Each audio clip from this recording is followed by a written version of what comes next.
Vengo de Chile, el Bajo Chile es anónimo. Actores secundarios en un filme antagónico. Ese Chile es al que definen de clase media, pero tiene las medias de edad que los aflige. ¿Cuáles fueron los factores, ya sean sociales, culturales, políticos o económicos, que permitieron llevar a cabo el movimiento portuario en el año 1990 en la zona de Valparaíso? A ver, bueno, para entender el desarrollo del movimiento portuario hay que hacer quizá una reflexión histórica de largo plazo para entregarte algunos elementos como estructurales del por qué el movimiento portuario tiene relevancia en la historia de Chile. Primero es que el movimiento portuario, los que han investigado a este sector de trabajadores desde el siglo XIX, han tenido una importancia fundamental en la historia del país porque se ubican en una posición o trabajan en una posición que es fundamental para la economía chilena, que es el área de la exportación, importación y exportación, ¿ya? Bueno, como ustedes sabrán hoy día, pero también desde el siglo XIX, Chile tenía un modelo de, comillas, desarrollo económico o esquema productivo que se basaba en exportar materias primas. Ya en el siglo XIX, por ejemplo, el salitre, en el siglo XX, siglo XXI, el cobre, la forestal, la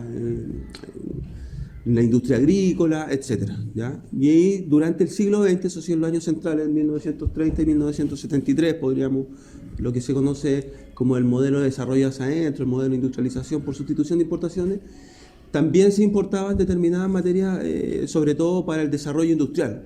Ya no necesariamente se exportaban materias primas, que sí se seguían haciendo, pero en menor cantidad, y era mucho más significativo el rol de la importación, por ejemplo, de industria de maquinaria para la industria, etc. Por tanto, tiene prácticamente 2 siglos de relevancia el desarrollo del movimiento portuario y siempre ha tenido un carácter que en las ciencias sociales se denomina como disruptivo. ¿Qué quiere decir? Que dado el lugar donde trabajan, tiene una potencialidad de limitar el desarrollo social normal cuando ellos desarrollan una movilización. Cuando, por ejemplo, se paralizan los portuarios, el país tiene un impacto económico porque no puede ni vender ni exportar materias primas, ni que lleguen las materias primas y obviamente la gente del interior del país pueda consumir, etcétera, acceder a distintos bienes. Por eso, por ejemplo, cuando hay movilizaciones portuarias se empieza a llenar de buques afuera, o, por ejemplo, empiezan a instalarse los containers cuando se bajan, pero no se pueden sacar los autos, cosas por el estilo que están entrando. Por eso tiene, como se dice, una potencialidad disruptiva. Teniendo relación con eso, ¿piensa que tuvo alguna influencia el hecho de que se privatizara el puerto de Valparaíso? Y ese es el segundo elemento de largo plazo que hay que tener la perspectiva de largo plazo, que tiene coyunturas específicas o momentos específicos. Los puertos hasta el año 1973,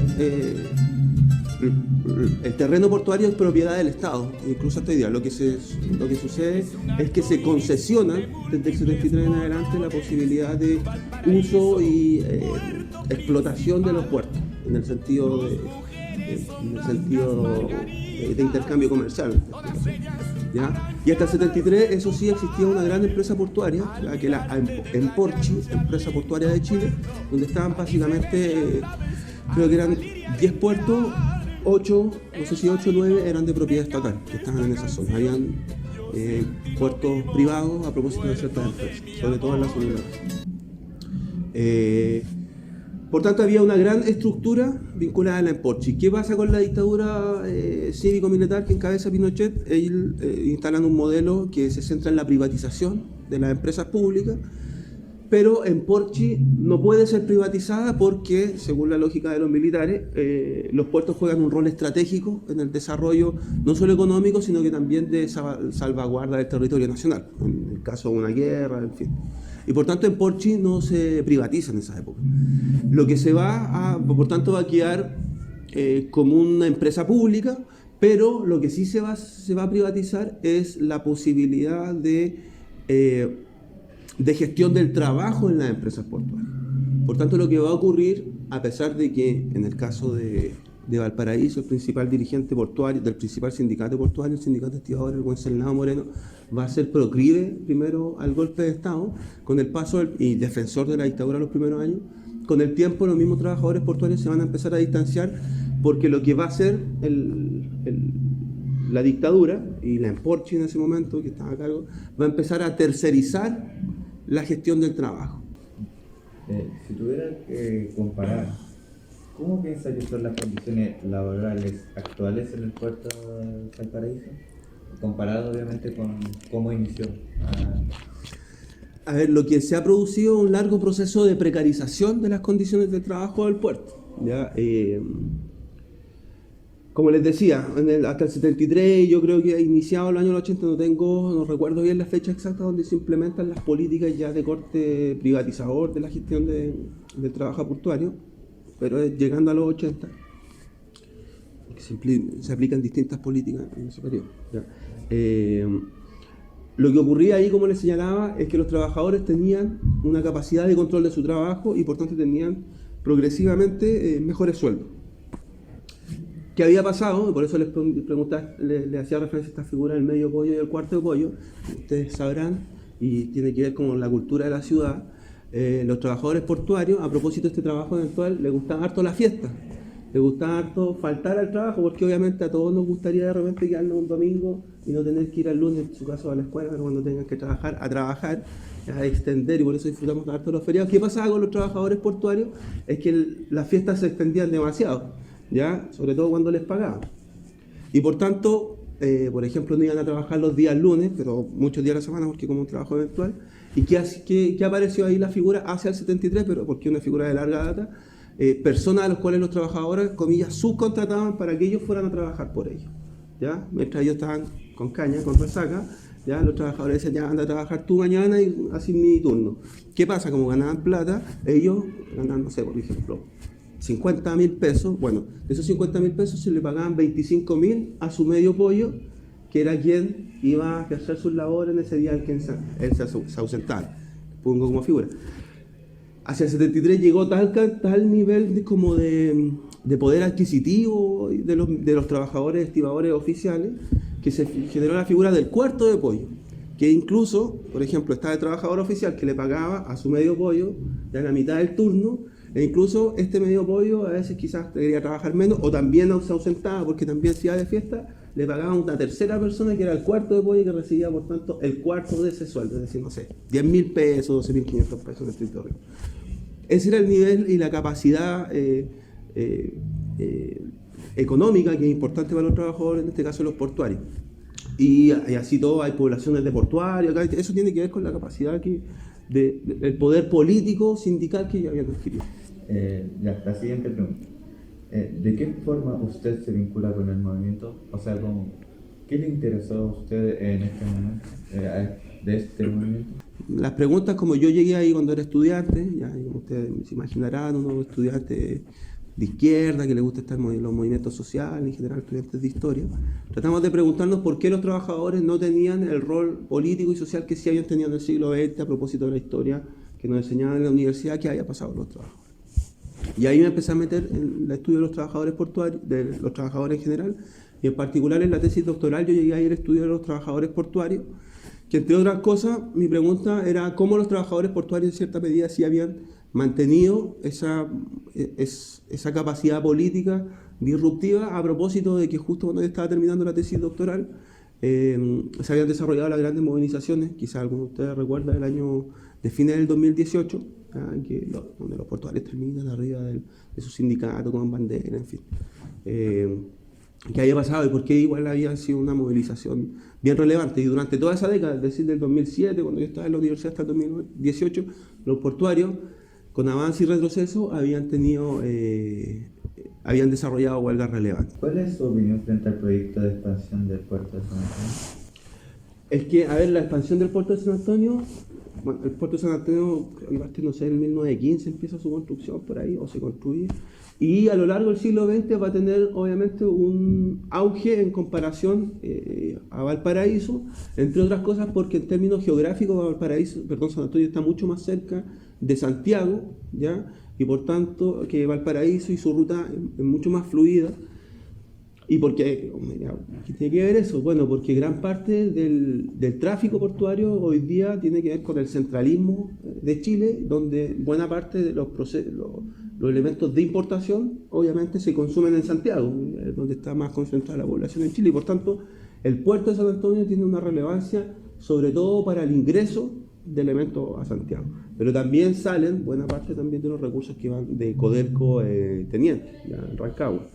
Esos dos son las afluentes del tránsito en torno a San Antonio. Por tanto, hay una cuestión, comillas, natural que se dé a propósito de las características de la población y la estructura demográfica chilena. Y el caso, claro, de Valparaíso, si bien a propósito del cierre no del cierre, de la privatización del puerto que se inicia ya de manera más consistente el 99 en adelante, Valparaíso va a tener un momento de declive de su tráfico portuario, pero después va a reimpulsarse a propósito, sobre todo, de la expansión de la industria agrícola. La industria agrícola desde los 2000 en adelante va a tener un reflote y buena parte de eso va a salir por Valparaíso. ¿Por qué? Porque la zona de San Felipe hacia el norte, en la región en general, tienen un carácter más bien agrario, ¿ya? Y va a tener un reflote, la exportación de la palta, no sé, etcétera, etcétera. Claro, ahí la pregunta tiene que ver con que hoy día hay un contexto mundial de reestructuración del capitalismo y uno de los grandes capitales, como primera potencia hoy día comercial o futura en el corto plazo, que es China, está tratando de ingresar a Latinoamérica. Una de sus formas de ingreso a Latinoamérica es por Chile. La siguiente pregunta es: ¿cuál es el rol que han jugado los medios de comunicación en el movimiento de trabajadores portuarios? ¿Piensa que le han dado suficiente como relevancia? A ver, hay que entender, un poco volver al inicio de lo que yo les planteaba, el movimiento portuario con movilización de poco contingente de trabajadores tienen un enorme impacto porque bloquean, cuando es un movimiento portuario nacional, es decir, se bloquean todos los puertos o buena parte de los puertos, los fundamentales que son Valparaíso, San Antonio, Talcahuano y, bueno, es privado el de la segunda región, pero al menos esos tres puertos se bloquean arterias fundamentales de la economía chilena. Y cuando es nacional tiene una enorme relevancia y en el año 2013-2014 se generó una movilización donde los portuarios fueron a la televisión. No sé si ustedes conocen un programa que se llama Tolerancia Cero, que los domingos lo dan, y ahí obviamente incluso invitaron a los dirigentes portuarios que de San Antonio en particular, que claro, los trabajadores en general tienen siempre mala prensa porque los medios de comunicación de masa son de propiedad de grandes empresas privadas, ya Canal 13 es de Luxich, el Mega del grupo de los dueños era del grupo de los dueños de Falabella, ya Chilevisión fue hasta hace poco tiempo de Sebastián Piñera. Lo que les quiero decir es que siempre es dueños de grandes empresarios y que por tanto tienen interés involucrado muchas veces en esos mismos puertos, y por tanto son la contraparte de los dirigentes sindicales. Por eso tienen mala prensa. ¿Usted piensa que los medios de comunicación muestran una real situación de lo que acontece con el movimiento portuario? No, porque entre otras cosas muestran re poco de cuáles son las condiciones de trabajo de los portuarios. Cuando hay hechos en un contexto de alta sensibilidad, como por ejemplo lo que pasó el fin de semana con esta trabajadora portuaria, como les indicaba, sí se allana eso porque hoy día hay un contexto de enorme sensibilidad de qué está pasando con los trabajadores en particular, porque hay un malestar social bien grande y ese malestar social en la sociedad tiene que ver con esas condiciones de trabajo en general de las personas, ¿ya? Entre otras cosas. Por tanto, y obviamente el carácter simbólico de que además sea una mujer en un trabajo portuario que es generalmente masculinizado, es decir, una mujer que son dentro de las pocas mujeres que trabajan, más encima muere en condiciones de trabajo paupérrimas y probablemente lo que va a dejar es un par de hijos o familiares sin ingresos laborales, pero también van a perder una persona integrante de la familia con todo lo que eso conlleva. Es decir, un medio de comunicación difícilmente pueda quedar ajeno a eso. ¿Ya? Y obviamente a propósito de las muestras de solidaridad del funeral que se hizo, no sé si el lunes o martes, que también el martes, creo que fue el 18 de octubre incluso que se hizo el funeral, se mezclaba aparte con las movilizaciones. A lo que voy es que se muestra re poco y cuando se muestra tiene que ver con estas características más fatales. La siguiente pregunta es: ¿cree que la aparición del COVID-19 tuvo alguna repercusión en los puertos de Valparaíso? Respecto al COVID, tendo a creer que no, probablemente disminuyó la producción, disminuyó el transporte de carga porque en general disminuyó la producción en el planeta. Hubo, eso sí, un impacto importante que se sigue, que hasta el año pasado fue importante, no sé qué impacto se sigue teniendo, que tenía que ver con que las medidas sanitarias que se implementaron en los países, sobre todo en los países como de Europa y de Estados Unidos en cierta medida, es que los containers tenían que ser sanitizados cuando llegaban a un país, ¿ya? Y eso conllevaba a que ese mismo container, ¿ya? Tuviera que estar 1 o 2 días sin utilizar, y por tanto antes, cuando el container llegaba y se volvía a cargar con otro insumo y ocurría su ciclo, eso empezó a demorarse. La siguiente pregunta, ¿piensa que el COVID pudo afectar la economía relacionada con el tema del portuario y eso pudo generar un problema mayor? Yo creo que, a propósito de lo que te comentaba recién, creo que sí le impactó, pero no en términos sustantivos, ya como, no sé, no llegó como a bloquearse el trabajo portuario como en otras áreas productivas, que en Chile en general las grandes áreas productivas no dejaron de funcionar, ya no sé, el cobre, las forestales siguieron funcionando, porque son áreas que no puede dejar el sistema y obviamente los empresarios no quieren que paren eso. Pero sí se ocurrieron grandes transformaciones, por ejemplo, como en el área de servicio del retail, donde empezó a instalarse toda la forma de e-commerce y transporte, no sé. Al punto que, por ejemplo, hoy día Falabella, una de las principales cadenas, señala que van a cerrar varias de sus tiendas porque hoy día es el formato de bodegas y venta, no de puntos de venta, ¿ya? Eso creo que todavía no ha impactado en el mundo portuario, sobre todo en el nacional. Última pregunta.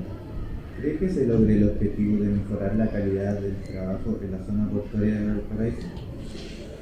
¿Piensa que va a ser como a largo plazo, a medio o corto plazo? Difícil esa pregunta. Uno siempre tiene que tener cierto optimismo en que las cosas no se van a mejorar porque alguien desde afuera vaya a mejorarlas, sino que a propósito de que las mismas personas tienen la intención de mejorar. Entre otras cosas, lo que pasó en el 2019 en adelante manifestó eso en general, ¿ya? Y por tanto, antes demanda, incluso por la necesidad de hacer una misma constitución que eran minoritarias, se transformaron por momentos mayoritarias.